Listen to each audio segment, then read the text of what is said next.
இரட்சகர் இயேசு கிறிஸ்துவின் நாமத்தில் வாழ்த்துக்கள். இந்த நாளிலும் ஓசியா தீர்க்கதரிசியின் புஸ்தகம் 8வது அதிகாரத்தை நாம் தியானிக்கப் போகிறோம்.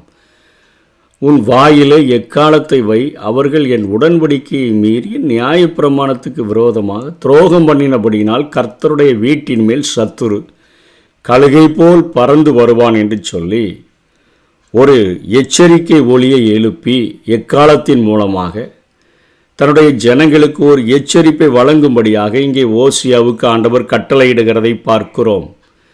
அவர்களின் உடன்படிக்கையை மீறி என் நியாயப்பிரமாணத்துக்கு விரோதமாக துரோகம் பண்ணினபடினால சத்ரு கழுகை போல அவர்களுக்கு அழிவை கொண்டு வருவான் என்று சொல்லி அசீரியா படையெடுப்பை குறித்து இங்கே ஆண்டவர் எச்சரிக்கிறதை பார்க்கிறோம்.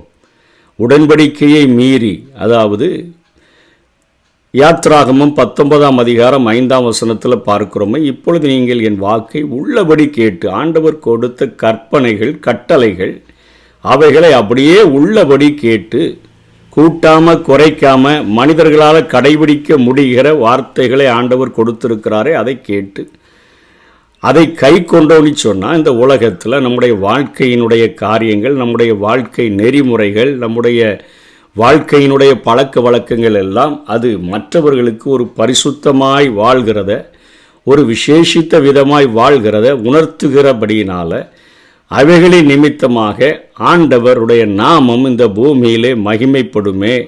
ஆகவே அப்படிப்பட்ட ஒரு வாழ்க்கை வாழ்வீர்கள் என்று சொன்னால் உங்களுடைய வாழ்க்கையின் மூலமாக என்னை வெளிப்படுத்துகிறவர்களாக வாழ்வீர்கள் என்று சொன்னால் இந்த உலகத்தில் நீங்கள் தான் என்னுடைய சொத்து, பூமியெல்லாம் என்னுடையதாக இருந்தாலோ நான் உங்களை என்னுடைய சம்பத்து என்று அழைப்பேன் என்று சொல்லி ஆண்டவர் சொல்லி இருக்கிறதை பார்க்கிறோம். ஆனால் இவர்கள் என்ன செய்கிறாங்க? ஆண்டவருக்கு எதிராக கலகம் பண்ணுகிறவர்களாக காணப்படுகிறார்கள்.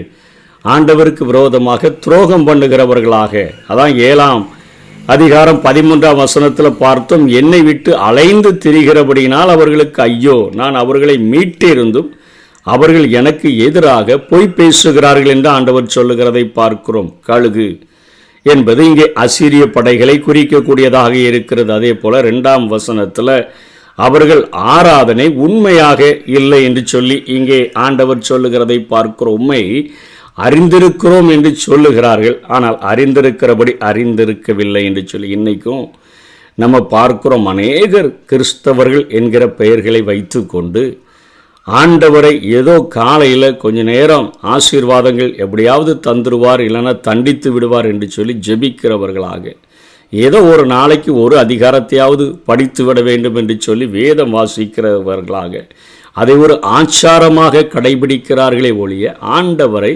அவருடைய குணாதிசயங்களை, அவருடைய வசனங்களை தியானித்து அவரை அறிந்து கொள்ளுகிறதற்கு மனமில்லாமல் இருக்கிறோம். ஆசீர்வாதத்தை பெற்றுக்கொள்ளுகிறதற்கு நம்முடைய பாவங்கள், நம்முடைய அக்கிரமங்கள் அவருக்கு முன்பாக ஒரு சுவரை போல இருக்கிறது என்பதை அறிந்து அறிக்கையிட்டு அவருடைய எல்லா குணாதிசயங்களையும் அறிந்து அவரிடத்தில் நெருங்க வேண்டும் என்று சொல்லி விரும்புகிறார். உம்மை அறிந்திருக்கிறோம் என்று சொல்லி இஸ்ரவேலர்கள் கூப்பிடுகிறார்கள். ஆனால் அவருடைய தொழுகை காரியங்கள், அந்த ஆச்சாரங்கள் எனக்கு விருப்பமில்லை என்று ஆண்டவர் சொல்லுகிறதை பார்க்கிறோம். ஆனாலும் இஸ்ரவேலர் நன்மையை வெறுத்தார்கள், சத்துரு அவர்களை தொடர்வான் என்று சொல்லுகிறார். நன்மையை என்பது இங்கே தேவனுடைய உடன்படிக்கை, அவரது நியாயப்பிரமாணம் மற்றும் அவருடைய வழிகளை அவர்கள் வெறுத்தார்கள்.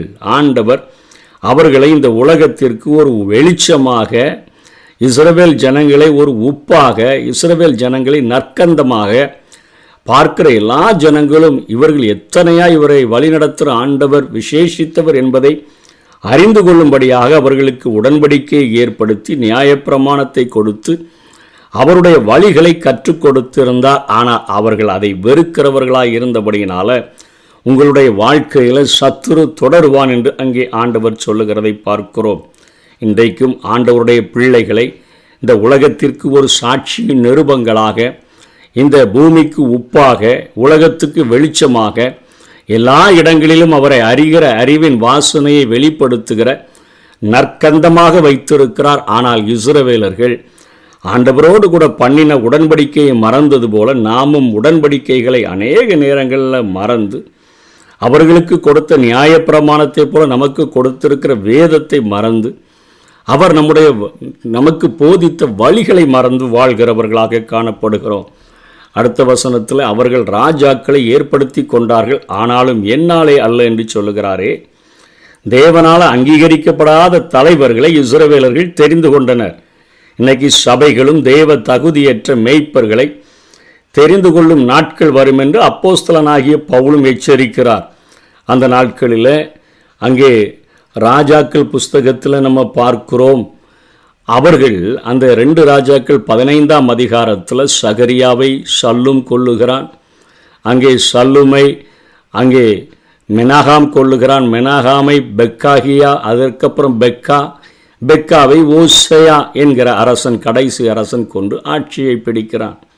கிட்டத்தட்ட இஸ்ரவேல் ஜனங்கள் சிறையிருப்புக்கு செல்லுகிறதற்கு 30 ஆண்டுகளுக்குள்ளாக இத்தனை ராஜாக்கள் ஆண்டவரால் ஏற்படுத்தாமல் தாவீதை சாமுவேல் மூலமாக அபிஷேகித்து ஆண்டவர் ஏற்படுத்தினார். தாவீதோடு கூட பேசி சாலமோனை ராஜாவாக ஏற்படுத்தினார். ஆனால் இங்கே இவர்கள் அங்கீகரிக்கப்படாத தலைவர்களை இஸ்ரவேலர்கள் தெரிந்து கொண்டார்கள். ராஜாக்களை அவங்களே கொலை செய்து அவங்களே ஆட்சிக்கு வருகிற காரியங்களை ஏற்படுத்தி கொண்டது போலத்தான் புதிய ஏற்பாட்டில் 2 தீமோத்தேயு 4:3 நாளில் பவுலப்போஸ்தலன் சொல்லுகிறார், சத்தியத்துக்கு செவியை விலக்கி கட்டுக்கதைகளுக்கு சாய்ந்து போகும் காலம் வரும். நீயோ எல்லாவற்றிலும் மன தெளிவுள்ளவனாயிரு, தீங்கு அனுபவி, சுவிசேஷகனுடைய வேலையை செய், உன் ஊழியத்தை நிறைவேற்று. அதாவது ஜனங்கள் சத்தியத்துக்கு செவியை விலக்கி கட்டுக்கதைகளை சொல்லுகிற போதகர்களை தங்களுக்கு தலைவர்களாக ஏற்படுத்தி கொள்ளுகின்ற ஒரு மிகப்பெரிய அபாயம் வரும். நீயோ தீங்கு அனுபவி, மன தெளிவுள்ளவனாயிரு என்று தன்னுடைய உடன் ஊழியனுக்கு அங்கே பவுல் எச்சரிக்கிறதை பார்க்கிறோம். அதே போல அவர்களுடைய பாவங்கள் என்ன? அவர்கள் கன்றுக்குட்டியை அவர்கள் செய்து வைத்திருக்கிறார்கள். 5ஆம் வசனத்தில் அவர்கள் வெள்ளியினாலும் தங்கள் பொன்னினாலும் தங்களுக்கு விக்கிரகங்களை செய்வித்தார்கள் என்று 4ஆம் வசனத்தின் பின்பகுதியிலையும், தட்டான் அதை செய்தான், ஆதலால் அது தேவன் அல்லவே, சமாரியாவின் கன்றுக்குட்டி துண்டு துண்டாய் போகும் என்று ஆண்டவர் எச்சரிக்கிறதை பார்க்கிறோம். 1ஆம் யெரொபெயாம் அந்த எப்ராஹிம் வம்சத்தை சேர்ந்தவன். அவன் அங்கே யூதாவிலே இருக்கக்கூடிய எருசலேம் ஆலயத்தில் போய் அவர்கள் ஆராதித்து விடக்கூடாது என்பதற்காக கானானினுடைய செழிப்பின் தெய்வமாகிய பாகால் அந்த விக்கிரகத்தினுடைய காரியங்களை கன்றுக்குட்டியை செய்து வைத்து அவைகளை வணங்கும்படியாக ஜனங்களை அவன் மாற்றி போட்டதை, ஜனங்களை வழி தவற பண்ணினதை பார்க்கிறோம். தட்டான் தான் அதை செய்தான் என்று சொல்லிட்டு ஆண்டவர் அங்கே சொல்லுகிறார், நீங்கள் காற்றை விதைத்து சூறை காற்றை அறுப்பார்கள் என்று எச்சரிக்கிறதை பார்க்கிறோம். அதாவது காற்றை விதைத்து என்று சொன்னால் அவர்கள் சாதாரண காற்றை விதைத்து இன்றைக்கி ஒரு விதையை நம்ம பூமியில் போட்டோன்னு சொன்னால் அது சிலது 30, சிலது 60, சிலது 100 பலன் தரக்கூடியதாக இருக்கிறது. இவர்கள் காற்றை விதைக்கும் பொழுது அது சூறை காற்றாக மாறி வந்து இவர்களை அறுவடை செய்கிற ஒரு காரியத்தை, அதாவது வடக்கு இஸ்ரவேலை அசீரியர்கள் அழித்து போடுவார்கள் என்கிற காரியத்தை இங்கே ஆண்டவர் சொல்லுகிறதை பார்க்கிறோம். அதாவது இஸ்ரவேலின் பாவம் விக்கிரக ஆராதனை என்றும் அதை காற்றுக்கு ஒப்பிட்டு இங்கே ஆண்டவர் பேசுகிறார். அசீரியாவினுடைய தாக்குதலை சூறை காற்று என்று இங்கே ஆண்டவர் சொல்லுகிறார். ஒருவேளை பாவ செய்கள் தவறான நோக்கங்களை விதைத்தால் அவைகள் தீய கனிகளை நமது வாழ்வில் அறுவடை செய்ய வைக்கும் என்பதை நம்ம ஞாபகத்தில் வைத்து கொள்ள வேண்டும் என்று இந்த பகுதியானது நமக்கு சொல்லிக் கொடுக்கப்படுகிறது. அதாவது யோபு 4ஆவது அதிகாரம் 8ஆம் வசனத்தில், நான் கண்டிருக்க அநியாயத்தை உழுது தீவினையை விதைத்தார்கள், அதையே அறுக்கிறார்கள் என்று யோபு சொல்லுகிறான். அதே போல கலாத்தியர் 6:7ஆம் வசனத்தின் பின்பகுதி 8ஆம் வசனத்தில், மனுஷன் எதை விதைக்கிறானோ அதையே அறுப்பான் என்று சொல்லி, மாம்சத்திற்கென்று விதைக்கிறவன் மாம்சத்தினால் அழிவை அறுப்பான், ஆவிக்கென்று விதைக்கிறவன் ஆவியினாலே நித்திய ஜீவனை அறுப்பான் என்று சொல்லுகிறதை பார்க்கிறோம். சங்கீதம் 126:5 கண்ணீரோடே விதைக்கிறவர்கள் கம்பீரத்தோடே அறுப்பார்கள். நீதிமொழிகள் 11:18 துன்மார்க்கன் விருதா வேலையை செய்கிறான், நீதியை விதைக்கிறவனோ மெய்பலனை அறுப்பான். இன்றைக்கு நம்ம பொல்லாப்பை விதைக்காம நன்மைகளை விதைக்கிறவர்களாக காணப்பட்டோம் என்று சொன்னால், நற்கிரியைகளை செய்கிறவர்களாக காணப்பட்டோம் என்று சொன்னால், மாம்சத்துக்கென்று விதைக்காதபடி ஆவிக்கென்று விதைக்கிறவர்களாக நாம் காணப்பட்டோம் என்று சொன்னால் நம்முடைய வாழ்க்கையில் நித்திய ஜீவனை பெற்றுக்கொள்ளுவோம். பொல்லாப்பை விதைத்தோம் என்று சொன்னால் நித்திய அழிவை பெற்றுக்கொள்ளுவோம் என்று சொல்லி இங்கே ஓசியாவின் மூலமாக ஆண்டவர் எச்சரிக்கிறதை பார்க்கிறோம். 22:8 அநியாயத்தை விதைக்கிறவன் வருத்தத்தை அறுப்பான், அவன் விக்கிரகத்தினுடைய மிலாறு ஒளியும் என்று சொல்லி இங்கே ஆண்டவர் எச்சரிக்கிறதை பார்க்கிறோம். 2 கொரிந்தியர் 9:6 சிறுக விதைக்கிறவன் சிறுக அறுப்பான், பெருக விதைக்கிறவன் பெருக அறுப்பான் என்று சொல்லியும் பார்க்கிறோம். அதற்கு பின்பாக 8ஆம் வசனத்தில் விரும்பப்படாத பாத்திரம் போல இருப்பார்கள், அதாவது பிரித்தெடுக்கப்பட்ட குணாதிசயத்தை அவர்கள் இழந்துவிட்டபடியினாலே விரும்பப்படாத பாத்திரத்தை போல அவர்கள் இருப்பார்கள் என்று சொல்லி இங்கே ஓசியா எச்சரிக்கிறார். அதாவது அதற்கு அடுத்த வசனத்தில் தனித்து திரிகிற ஒரு காட்டுக்கழுதையைப் போல் அவர்கள் இருப்பார்கள். அதற்கு அர்த்தம் என்ன? ஆண்டவர் தன்னை நம்பி அவர்கள் வாழ வேண்டும், தான் அவர்களை வழிநடத்த வேண்டும் என்று சொல்லி விரும்பினார். ஆனால் 2 ராஜாக்கள் 15ஆம் அதிகாரம் 19ஆம் வசனத்தில் அசீரியா ராஜாவாகிய பூல் என்கிறவன் யுத்தத்திற்கு வரும்பொழுது மெனாகாம் ஒரு 1000 தாலந்து வெள்ளி அவனுக்கு கொடுத்து நீர் என்னை விட்டு திரும்பி போய்விடும் என்று கப்பம் கட்டுகிறவனாக வாழ்ந்து காணப்பட்டான். அதே போல 17ஆம் அதிகாரம் 3ஆம் வசனத்தில் அசீரியா ராஜாவாகிய சல்மனாசார் எதிராக வந்தபொழுது ஒசையா கடைசி அரசன் அவனை சேவிக்கிறவனாக அவனுக்கு பகுதி கட்டக்கூடியவனாக அவன் காணப்பட்டான். தங்களுக்கு உதவி எங்கு கிடைக்கும் என நினைத்தாலும் தங்களை விற்று போட தயாராக அவர்கள் மாறிவிட்ட சூழ்நிலையை இங்கே ஆண்டவர் எச்சரித்து காண்பிக்கிறார். 11ஆம் வசனத்தில் ஒரு உண்மை தெய்வத்திற்கு பலிபிடங்களை கட்டாமல் பொய் தெய்வங்களுக்கு அவர்கள் பலிபிடங்களை கட்டினார்கள், ஆச்சாரங்களை அவர்கள் ஏற்படுத்துகின்றவர்களாக காணப்பட்டார்கள். 12ஆம் வசனத்தில் வேதத்தின் மகத்துவங்களை அவர்களுக்கு எழுதி கொடுத்தேன், அதை அந்நிய காரியமாக எண்ணினார்கள். மோசையினுடைய எழுத்துக்கள் தம்மிடமிருந்து வந்தவைகள் அவனுடைய கற்பனைகளில் தன்னுடைய விரல்களினால ஆண்டவர் எழுதினேன் என சொல்லி அந்த காரியங்களை கற்றுக் கொடுத்தார். மோசே அவருடைய எழுத்தாணியாக இருந்து காரியங்களை செய்தார். வேத வாக்கியங்களெல்லாம் தேவ ஆவியினால் அருளப்பட்டிருக்கிறது. 2 தீமோத்தேயு 3:16 தேவனுடைய மனுஷன் தேறினவனாகவும் எந்த நற்கிரியைகளையும் செய்ய தகுதி உள்ளவனாகவும் இருக்கும்படி அவைகள் உபதேசத்துக்கும் கடிந்து கொள்ளுதலுக்கும் சீர்திருத்தலுக்கும் நீதியை படிப்பித்தலுக்கும் பிரயோஜனமுள்ளவைகளாக இருக்கிறது என்று சொல்லித்தான் ஆண்டவர் இந்த வேதத்தினுடைய மகத்துவங்களை எழுதி கொடுத்தார். அவர்களுக்கு உபதேசித்தார், கடிந்து கொண்டார், சீர்திருத்தம் செய்தார், நீதியை படிப்பித்தார்.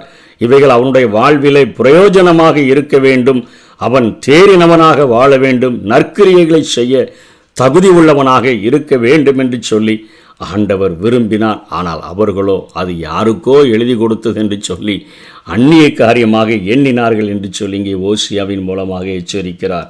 2 பேதுரு 1:21 கூட சொல்லப்படுகிறது, தீர்க்க தரிசனமானது ஒரு காலத்திலும் மனுஷனுடைய சித்தத்தினால உண்டாகலை, தேவனுடைய பரிசுத்த மனுஷர்கள் பரிசுத்த ஆவியினாலே ஏவப்பட்டு பேசினார்கள். தங்கள் சொந்த பிரமாணங்களை அந்நிய காரியமாக எண்ணும் அளவுக்கு ஊழல்கள் மிகுந்த ஒரு வடக்கு இஸ்ரவேலாக அது மாறிவிட்டது. இன்றைக்கும் ஆண்டவருடைய பிள்ளைகள் யாருக்கோ இந்த வேதம் எழுதி கொடுத்துருக்குதுன்னு சொல்லிட்டு அவைகளின்படி நடக்காமல் அவர்கள் தேறினவர்களாக இல்லாமல் எந்த நற்கிரியைகளையும் செய்கிறதற்கு தகுதி இழந்தவர்களாக காணப்படுகிறார்கள். 13ஆம் வசனத்தில் தேவனுக்கு பலியிட்டாலும் உண்மை இல்லாமல் இருக்கிறபடினால அவர்களுடைய ஆராதனை ஏற்றுக்கொள்ளப்படலைன்னு சொல்லி ஆண்டவர் எச்சரிக்கிறார். ஏசாயா 1:11-17 வரையிலும் தீமை செய்தலை விட்டு நன்மை செய்கிறதை படித்து நியாயத்தை தேடி ஒடுக்கப்பட்டவனை ஆதரித்து அப்படிப்பட்ட ஒரு இரக்கமுள்ளவர்களாக வாழ வேண்டும் என்று ஆண்டவர் கற்றுக் கொடுக்கிறார். இவர்கள் எகிப்துக்கு திரும்பி போவார்கள் என்பது அசீரியருடைய படையெடுப்பின் நிமித்தமாக அநேகர் சிறை கொண்டு போகப்படுவார்கள், அநேகர் எகிப்துக்கு தப்பிச் செல்வார்கள் என்கிற எச்சரிப்பை ஓசியாவின் மூலமாக கொடுத்து 14ஆவது வசனத்தில் உண்டாக்கினவரை அங்கே அவர்கள் மறந்து அநேக கோவில்களை கட்டுகிறதில் வடக்கு இஸ்ரவேலர்கள் தீவிரமாக இருந்தார்கள். அங்கே யூதாவானது அரணான பட்டணம் எருசலேமை சுற்றி 2 மதில்களை கட்டி வைத்துவிட்டு இது எங்களுக்கு அரணான பட்டணம் யார் வந்து பிடிக்க முடியும் என்று சொல்லி அரணான பட்டணங்களை குறித்து பெருமை பாராட்டுகிறவர்களாக இருந்தார்கள். இஸ்ரவேலர்கள் கோவில்கள் அநேகத்தை கட்டி அதன் தொழுகையின் மூலமாக அவர்கள் தங்களுடைய பாதுகாப்பு கிடைக்கும் என்று நினைத்தார்கள். கட்டளைகளை பெற்றிருந்தும் தவறுதல்கள் அவர்கள் செய்து கொண்டபடியினால தண்டனை அதிகமாகும் என்று சொல்லி இங்கே ஆண்டவர் அவர்களை எச்சரிக்கிறதை நாம் பார்க்கிறோம். நம்முடைய வாழ்க்கையிலும் நாம் எதை விதைக்கிறோம்? பொல்லாப்புகளை விதைக்கிறோமா? ஆண்டவரை உண்மையாக அறிந்திருக்கிறோமா? ஆண்டவரை உண்மையாக தெரிந்து கொண்டு தேறினவர்களாக நாம் வாழ்கிறோமா? எல்லா நற்கிரியைகளையும் செய்ய தகுதி உள்ளவர்களாக இருக்கிறோமா? நல்ல ஆவிக்குரிய தலைவர்களை நாம் பெற்றிருக்கிறோமா என்பதை ஆராய்ந்து பார்த்து வாழ வேதம் நம்மை அழைக்கிறது. ஒப்பு கொடுப்போம். கர்த்தர் தாமே நம்மை ஆசீர்வதிப்பாராக. ஆமென். விதை விதைத்திடுவோம், அறுவடை செய்வோம். விதை விதைத்திடுவோம், அறுவடை செய்வோம். முகம் மலர்ந்து கொடுப்பவரை கர்த்தர் நேசிக்கிறார். உற்சாக மனதுடனே கொடுத்திடுவோம்.